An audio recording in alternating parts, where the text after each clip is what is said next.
Саумы Казан, саумы татар дөньясы. Сезне Ульяновск татарлары тормышындагы кайбер вакыйгалар белән таныштырып узабыз.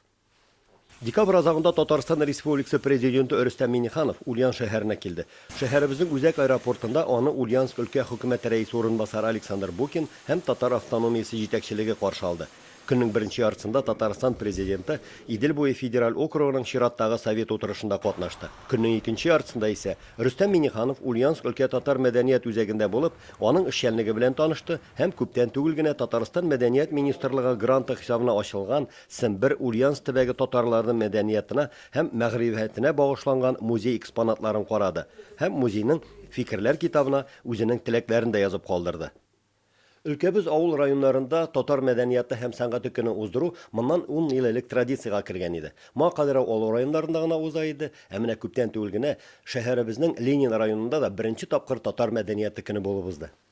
Ленин исеме белән аталып йөрүче бу район Ульяновскның үзәк районы. Бирдә губернатор сарае, шәһәр мэриясе гына түгел, татарларның да күпчелек җәмәгать биналары урнашкан. Татар газетасы редакциясе, мәдәният үзәге, җәмигъ мәчете, мөфтият һәм Яңа гасыр каналының Ульяндагы филиалы да бирдә урнашкан.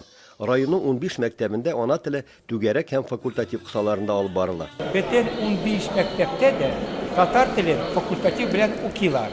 Бетен укучы балалар саны 57 кеше. Шуларны укытып барлар. 23 укытучы. Шулар арасында 2 безнең заслуженный укытучылар. 21 школада и 28 школада. Безнең бар детский сад 20 Кая эшли Ирина Ринатовна.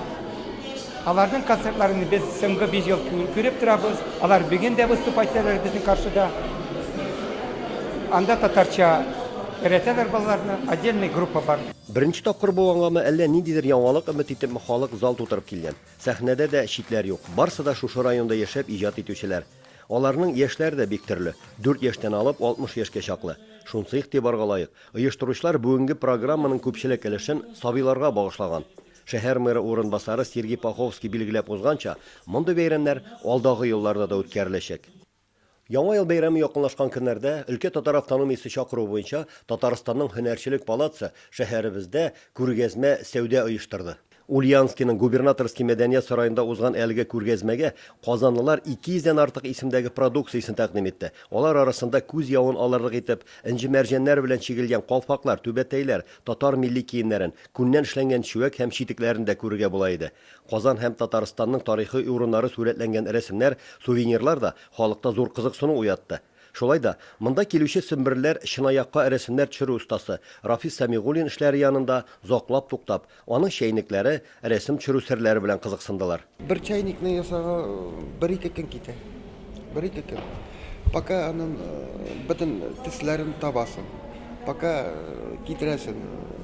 Стоп, бу үзенчә рәсеме утырды. Вот.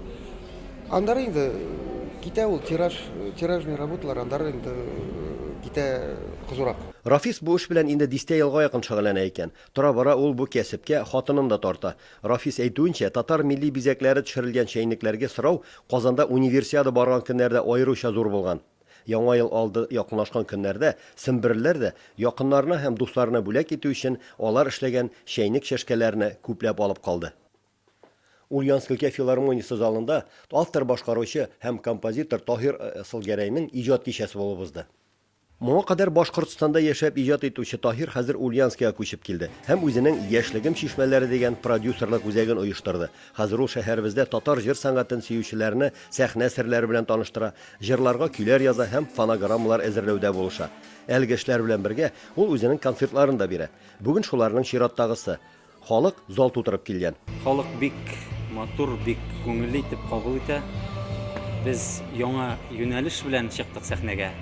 Татар эстрадасында әзрәк яңарак стильдә. Шуның өчен шуңа карамастан бик матур кабул итәләр. Бүгенге концертна чаклы Таһир Асылгәрәй өлкәбез районнарында, шәһәр мәдәният сарайларында чыгыш ясады. Бүгенгесе җырчы әйткәнчә узып баручы иҗат елына йомгак ясау һәм сөмберләр алдында беренче тапкыр хисап тоту өчен оештырылган иде. Анда Таһирның Уфа һәм Казанда яшәп иҗат итүче дуслары да чакырылы иде.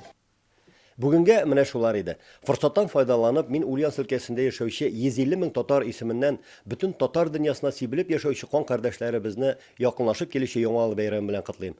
Әлеге ел безгә, дөньяларга иминлек һәм тынычлык, үзебезгә сәламәтлек алып килсен иде. Мин сезнең белән бүгенгә эфир дулкыннарында кабат очрашканга кадәр сау булашам. Хушыгыз.